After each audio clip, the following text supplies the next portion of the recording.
Ahoy there, mates! Hello, friends. Greetings from the 7 seas. Welcome to the VHS Pirate Ship. And welcome to this installment of REEK of the Week. A little segment here on the VHS Pirate Ship where I take a look at 80s and 90s nostalgia and take a trip down memory lane. That's right, it's the show that has the sweet stench of childhood memories and reeks of nostalgia. It's REEK of the Week! So without further ado, let's get right into it and talk about something that has to be in the top 5 greatest toys of all time and revolutionized childhood travel as we knew it. Yes, that transportation wonder, that miraculous design known as the Big Wheel. The Big Wheel made its debut in 1969 and was produced by Lewis Marks and Company. And this would go on to be a mega hit through the 70s and an ultra hit through the 80s. The 90s were no different, and they're still in production today. So what is it about these things that seemingly are no more than a plastic tricycle? Well, it's all in its perfect design. You see, its low center of gravity makes this easy to ride and way safer than a bicycle. Though that didn't stop us from trying to take these things off some pretty sweet jumps. And I emphasize try. Yeah, every now and again you'd wipe out on these and totally eat shit, but you weren't too injured simply because there wasn't a great distance to fall because of its design. Now, you might take some skin off your knee or take a hunk of meat off your elbow, but you'd be fine. Which reminds me, I probably should do a REEK of the Week about back teen. Back then as kids, we were made of some stern stuff. Sure, we got hurt. Sure, we cried. A lot. Sure, we bled. A lot more. But we would get right back on our big wheels and try again. Hell, back then we had rusted metal playground equipment that was on concrete playgrounds. We swam in dirty creeks and lakes. We drank directly from the garden hose, and no one had a peanut allergy. Yep, we were rough, tough, and hard to bluff. Kids that had never tasted quiche. Really, Adam? Hell, you couldn't even get quiche back then. And if you can guess what movie that reference came from, I'll give you a shout out in my next video, so let me know in the comments below. But anyway, where was I? Ah, yes, Big Wheels. You know, you could argue that the popularity of these wondrous things really took off in the 80s because that's primarily when the licensed characters came into play, which meant that if something had a cartoon or a very popular TV show, it was going to have a big wheel. An extremely clever marketing ploy, and we all really appreciated it. The amount of big wheels they had was glorious and insane. Do you like Gremlins? Well, they had a Gremlins one. Do you like E.T.? Well, they had an E.T. one. Do you like Knight Rider? Well, they had a Knight Rider one, and I actually had this one, and I loved it. Do you like the show Chips? Well, they had a Chips one. Do you like Dungeons and Dragons? Well, they had one for that. They even had one for Sectors. How about Mask? Do you like Mask? I'm talking about the cartoon show, not the movie with Cher.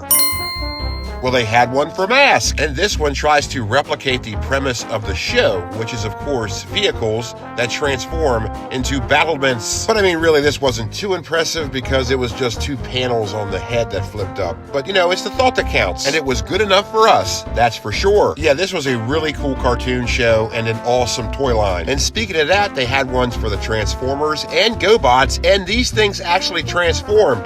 Well, really, it was just the head that did something neat and interesting, nothing really too impressive, but still, it was pretty damn cool. So they kinda transformed, and that was good enough. Do you like the Thundercats? They had one for the Thundercats. How about He-Man and the Masters of the Universe? Did you like that? Well, they had one for that. In fact, they had 2. How about the real Ghostbusters? Did you like them? Of course, we all did. Well, they had one for them. In fact, they also had 2 as well. How about Dukes of Hazzard? Did you like them? Well, they didn't just have one, they also had 2. They had a General Lee and a Daisy Duke. And of course, the Daisy Duke one was meant more for girls. And if you were a girl, you certainly weren't left out of the Big Wheel fun. Sure, they had the Barbie Big Wheel. Even the Cabbage Patch Kids got a big wheel. But you know, surprisingly, there wasn't one for She-Ra. I wonder why. They certainly missed the boat on that one, I think. And I mean, there was even ambiguous ones too, like the Smurfs or the Muppet Show. And if the Muppet Show Big Wheel was too ambiguous for you,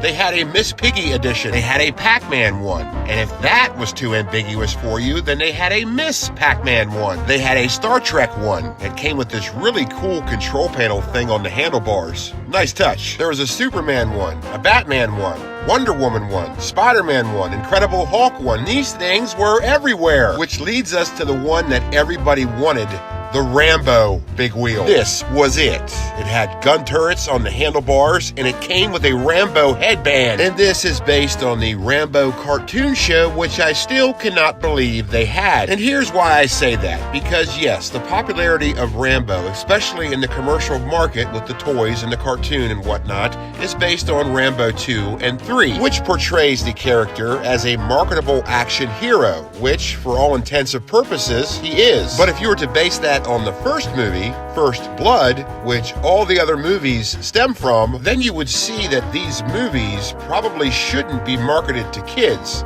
because the first movie is not a kid's movie. And you could argue that kids maybe shouldn't see the other two movies either. So I see both sides of the coin here, because yes, I think it was ludicrous that Rambo was marketed to kids, but on the same token, I think it was awesome that it was, and another reason why the 80s were so great, because you couldn't get away with that nowadays. And speaking of things that were marketed to kids that really shouldn't have been, there was a RoboCop cartoon show, and I wonder why there wasn't a RoboCop Big Wheel. Can you fly, Bobby? And how about Terminator 2? There was a toy line based on Terminator 2, so why wasn't there a big wheel, I wonder? I need your clothes, your boots, and your big wheel. And man, it sure would be awesome if they made a maximum overdrive big wheel. And yes, I know that most of the big wheels that I mentioned aren't technically big wheels because they weren't produced by the Marx company. But hey, if you have a great idea, other companies are gonna rip it off. So these aren't big wheels, they're power cycles. Or hot cycles. Really, they're just big wheels. That's what we call them. That's what they fucking are. So yeah, in closing, big wheels were extremely important to our childhoods. They were an awesome toy and a tremendous idea. And of course, there's a big wheel featured in one of the most iconic scenes in The Shining. So I'm happy I had one. I'm happy they made so many, and I'm happy they still make them today. So that about does it for this week's REEK of the Week. I hope you enjoyed this little trip down memory lane. Be sure to hit subscribe and give a like.